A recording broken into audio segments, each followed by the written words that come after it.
So you want to design a character for Overwatch, but maybe you don't know where to start. Or maybe you're already an artist or a concept artist, and you want to align your design language closer to that of Overwatch's. Well, today I wanted to make a quick but comprehensive guide going over not only the history of character design for Overwatch, but what you need to do in order to make your characters fit the design language of Blizzard's most popular IP. We'll be talking about the artists that designed all of your favorite characters, going over their strengths, their weaknesses, how they relate to each other, and how they've evolved over the lifespan of Overwatch. We'll be going over the principles they pioneered, the techniques that they used, then we'll apply this analysis and formulate a criteria that you can follow to not only create characters that fit the world of Overwatch, but improve your character design skills along the way. At the end of the video, we'll try to apply these principles and design a new character, but before we get started, leave a like down below and comment if you want more Overwatch content. But without further ado, let's get started. Let's start by going over a quick history of character design in Overwatch. Over a decade ago, Jeff Kaplan with prominent Blizzard artists and illustrators Arnold Zhang and Ben Zhang, along with many others, set out to create a vibrant and individualistic roster for their upcoming hero shooter title. Their goal at the time was legibility at the thumbnail level, meaning that you would be able to recognize every single character in a lineup. Most of the original roster was designed by Arnold Zhang, who created these painterly, colorful character illustrations. Each design was meant to occupy a different visual role than the others. Arnold was really the heart of Overwatch character design, creating a revolutionary roster that combined inspirations from Street Fighter, WoW, and other Blizzard IPs. The original cast of Overwatch characters were industry-defining. Before them, we seldom saw this archetypal visual approach developed with so much individual character and personality, especially in the shooter category. Arnold's work would go on to be the foundation of an entirely new school of thought for art and design, inspiring a whole genre of stylized hero shooter characters. But what was it about his characters that captivated a whole generation? The goal of character designs for Overwatch was seemingly simple: to attract and appeal to an audience member of any age and any demographic. The designs were created to be not only bold and dynamic, but to be accessible to anyone who's introduced to the world of Overwatch for the first time. This primarily meant recognizable silhouette and character roles, functional and mechanical clarity, and instantly digestible narrative hooks. We'll talk about what these mean in more detail later, but these principles of accessible design thinking is what allowed the original Overwatch characters to feel so familiar yet so unique. Even after designing the initial characters, Arnold would go on to embellish the roster with subsequent additional and highly successful character designs like Ana, Moira, Doomfist, Wrecking Ball, Echo, then Kiriko, Soldier, and my personal favorite, Junker Queen. Along with Arnold, another artist who was instrumental during Overwatch 1 was Ben Zhang. I don't think Ben Zhang gets spoken about enough. He was such a core part of creating not only a lot of the classic maps and environments, but he also designed characters like Sombra, Baptiste, Orisa, and Brigitte. Ben is a phenomenal industrial designer, and his work in creating a lot of the environments, props, and weapons shaped and honed the visual language for the technology in Overwatch. Ben's concept sheets were always some of my favorites, combining all of this painterly skill with industrial mechanical design thinking. Ben created a lot of our favorite skins from Overwatch 1.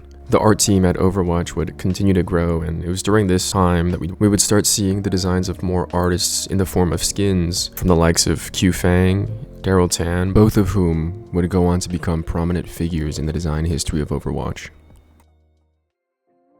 Some of the first pieces of design that we would see from Q Fang would be his skins for Overwatch 1's seasonal events, and it wasn't until 2019 that we'd see Q Fang's first character, Sigma. Q Fang would become lead concept artist for Overwatch 2 and go on to design characters like Ramatra, Ilari, and Mauga.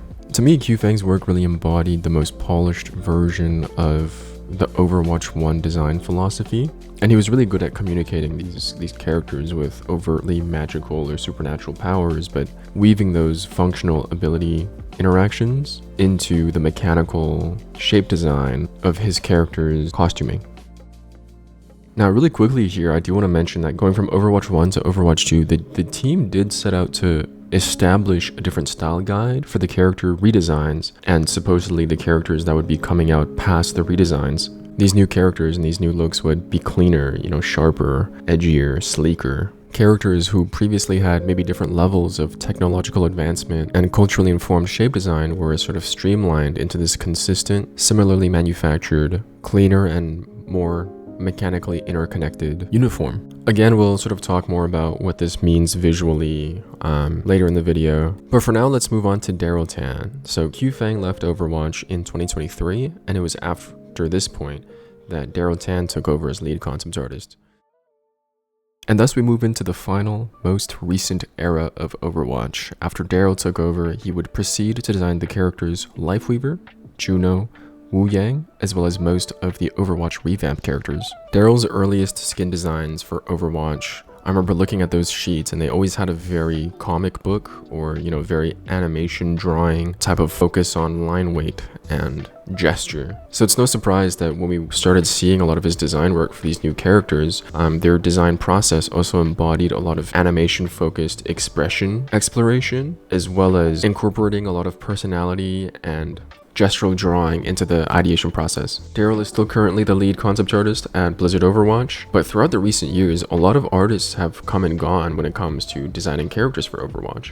We had Kajun Wang, who designed the Kiriko mythic skin, as well as Venture. We had Kai Chang, who designed the Tracer and Orisa mythic skins, as well as Hazard and Vendetta. And we had Tina Wei, who designed the Juno mythic skin, and Freya. You'll notice for the history section of this video, I'm mainly focusing on the artists themselves and their work process. If you're interested in a more detailed hero concept history, there's plenty of content out there going over, the characters individually. But the point of this video is really to focus on the concept art and visual design aspect. I'm hoping that this will act as a guide for any aspiring artists or anyone designing characters themselves. Ultimately, visual design, narrative design, and gameplay design are all individually complex disciplines, each with their own nuances and each are their own skill sets. So for this video, you'll notice that I'm mainly and only speaking about visual design. You could watch any number of videos talking about how to write a good story or comparing the lore between characters, and you still wouldn't be able to know how to effectively communicate that in the visuals. So without further ado, let's break down some of the consistent visual principles that we've seen throughout the designs of the characters in Overwatch. Now, as I mentioned in Overwatch 1 with the core roster, their focus was on building individually unique silhouettes and legibility between characters. This meant designing the outer, larger shapes always took priority over designing the inner, smaller shapes. The goal was always, for you to understand the character immediately and quickly, making sure our characters' narrative hooks were bold and instantly digestible. This meant honing our narrative concepts into 2 or 3 core ideas or keywords. Visually, on top of just focusing on larger, chunkier shapes, the core Overwatch characters were also designed with clear and understandable connected shapes. This meant if there was a joint, we'd understand if it was a ball joint or a hinge, and armor pieces don't float, they're interconnected with other shapes, so that we believe their attachment to the character. I mentioned this before, but in these choices, these characters felt like living action figures where just by looking at them, you'd immediately understand how they move and how they function. The less guesswork the audience has to do for how things function in our world, the less they'll question the stylization of our characters. But even with all of these things in mind, how did someone actually start the design process? Well, the classic artists on Overwatch sort of broke it down into 3 categories that you would need to fulfill: your setting, your theme, and your hook. Our setting is our design context, right? Whether we're designing shapes that are evocative of the past, of the future, of a climate that is colder or warmer, etc., etc. Our theme is our shape language. Whether our character and costuming is composed of primarily sharp edges and angular surface transitions, or is it softer with smoother shapes and rounder edges? Is our technology more industrial, or is it more cyberpunk? These considerations will tie in with your setting, but ultimately deserve their own category of thought. This also ties in with our last category of building a narrative hook, which I've mentioned a few times, but what does that actually mean? I think a narrative hook is the hardest element to capture in all of these categories. But it ultimately boils down to just what sets apart one sci-fi design from another sci-fi design and what makes your character narratively stand out from others of the same setting or theme. Right, Genji is a cyborg ninja, and in this decision he visually looks a lot different than someone who is a cyborg boxer, let's say. Carving out this separation is what builds our narrative hook. So to recap, if you're building a character and you're looking at a lot of Arnold's work or Q-Fang's early work, and you're wondering how to capture that same essence as a lot of these core Overwatch characters, you'd want to start with creating a very bold and recognizable and interesting silhouette, designed with larger, chunkier shapes. Meanwhile, make sure you understand the world that you're designing for, right? Your setting, your theme, and your hook. Can someone who is completely unfamiliar with your world recognize what era your character is in, the climate or characteristics of their environment? Can we understand if this character is a fast character, a slow character, a friendly character, or maybe an evil character? And is our shape language consistent with that message? And then, lastly, do we understand what sets your character apart from others of the same world? Whether they're a hunter or a doctor, so on and so forth. Only once you've fulfilled these criterias can you start adding the fun stuff, like your narrative callouts, like maybe like a trinket that's important in your character's backstory or something like that. And don't, start tacking on these things unless they're extremely visually important to your character's abilities, functions, and first reads. I think a lot of students get confused about this difference between narrative and visual design. Ultimately, what's important to a character might not be important to our audience, and that's an important separation and distinction to make, especially in a stylized production. Something might be intrinsically very important to a character's background or personal story, but it might not be the thing that our audience needs as a first read to understand the most about this character's function or role. When it comes to function as well, and especially when designing technology, and I suppose other things as well, but think about, what is the bare minimum that our viewers would need to recognize and believe the interactions of this tech. I see a lot of people get caught up in, this machinery would require this detail to realistically function, but it really isn't about capturing realism, but rather communicating believability. We'll talk about smaller points and notes as we get to designing our character, but before we get to that, I do want to talk a little bit about the transition in design thinking as we went from Overwatch 1 to Overwatch 2. So, as we talked about already, Overwatch 1 had these characters that had chunky shapes with whimsical designs that was spread across various cultures that brought in their own cultural influences. For Overwatch 2, the team wanted to really refine the costuming of the cast and streamline these elements into a more refined, edgy style, where, what was once varying degrees of technological advancement and construction philosophies became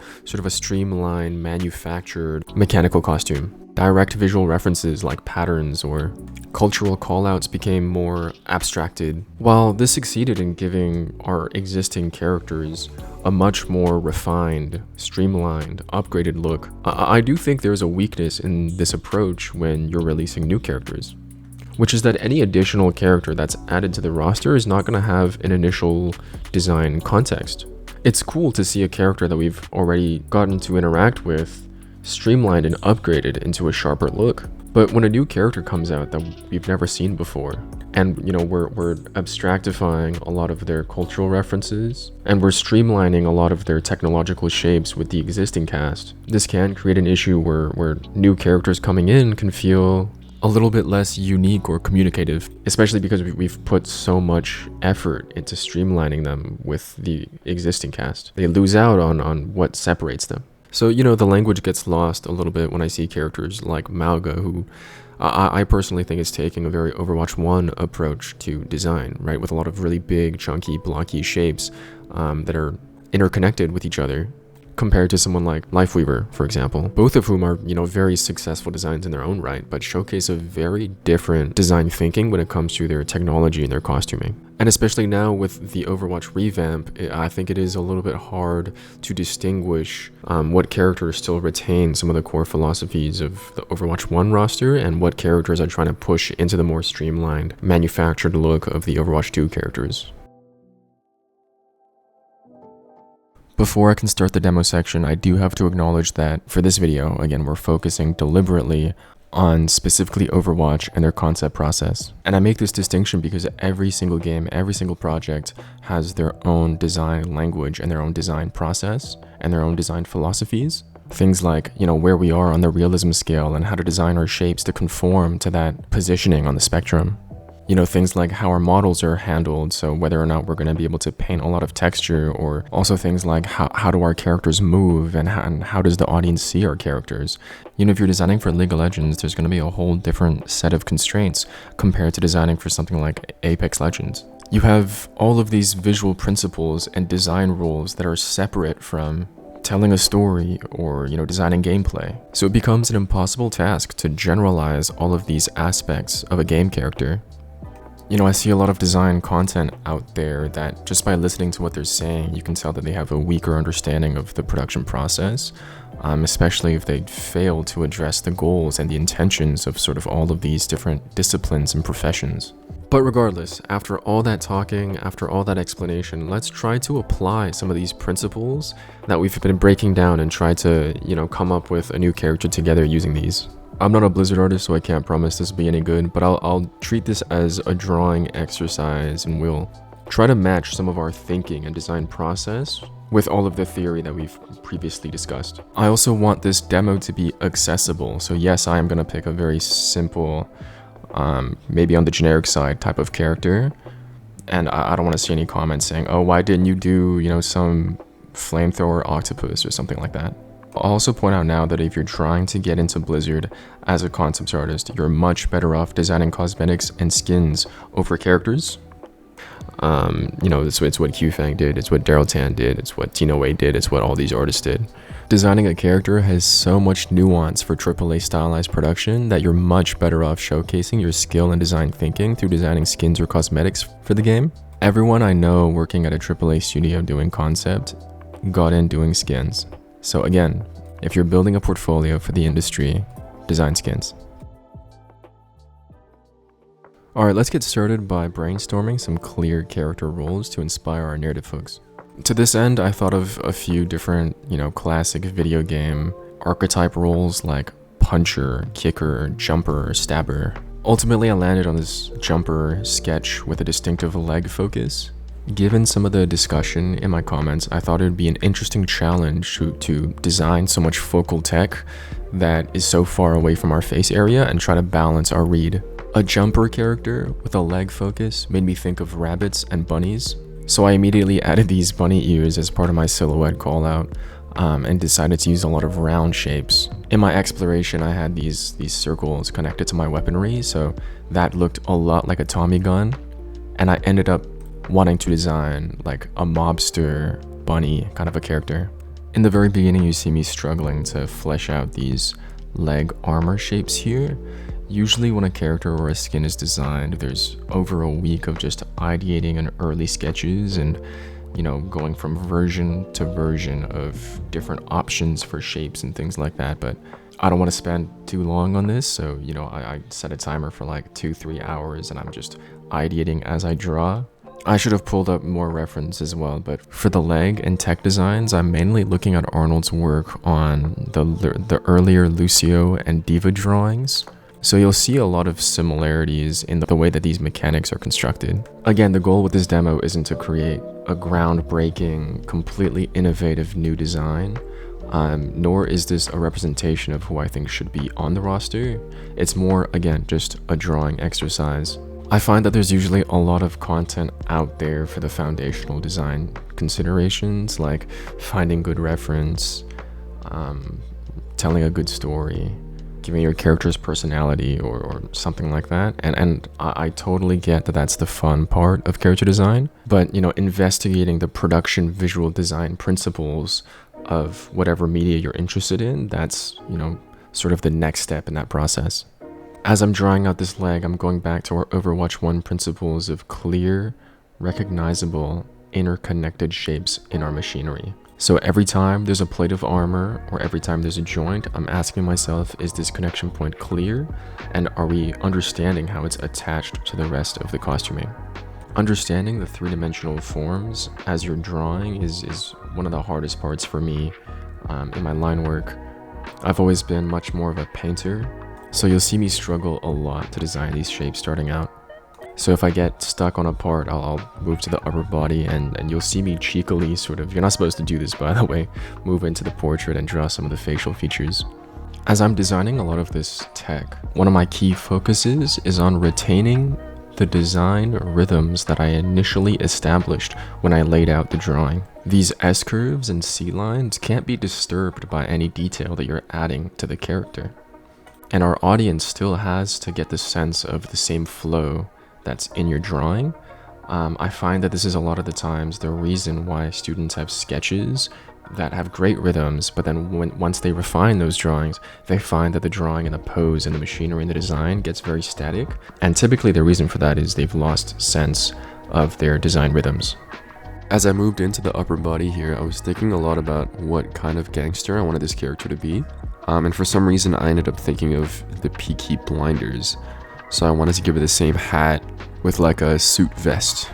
This is a really messy process here. Like, you see me move all these things around and redesign certain shapes to preserve our established rhythms, as well as to see if we can't keep our shape language consistent. I feel like I always have to draw things multiple times in order to find the right shapes and the right designs.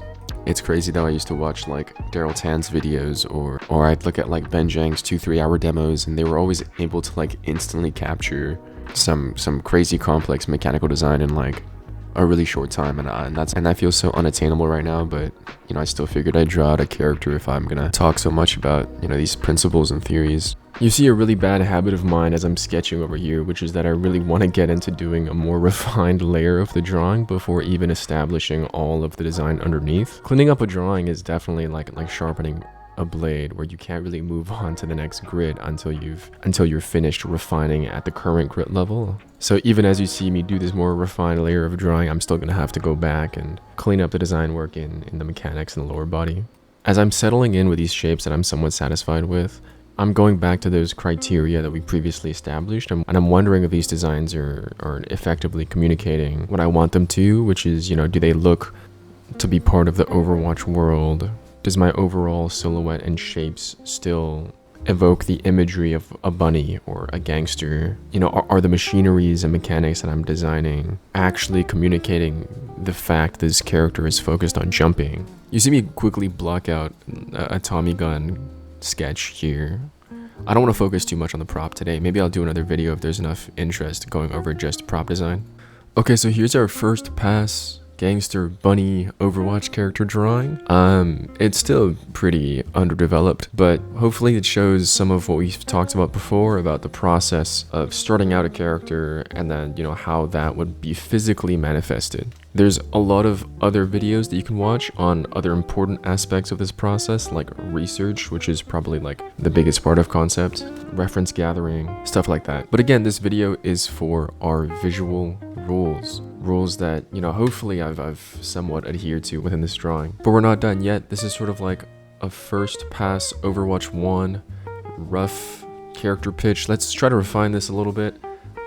Give her an upgrade, give her that Overwatch 2 look, and see if we can't fit her into, you know, the current Overwatch visual universe. To do this, I looked at a lot of the Overwatch 2 redesign concepts, and I wanted to do the same thing of abstracting a lot of our direct references, streamlining our technology, making everything feel clean and manufactured.